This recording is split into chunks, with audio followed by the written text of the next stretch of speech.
Aabangan namin yung mga ibon dito naglalangoy. Habang tambay-tambay, at mag-exercise. Stretching.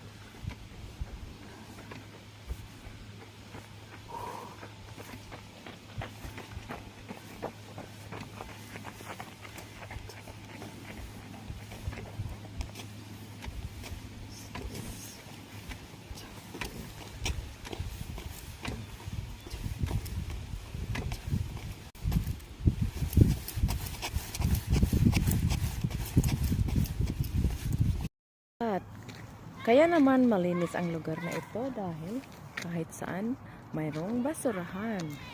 Kaya sobrang linis, hindi pwedeng magkalat. Yan lang mga guys. Ayan ang kagandahan. Zumba time!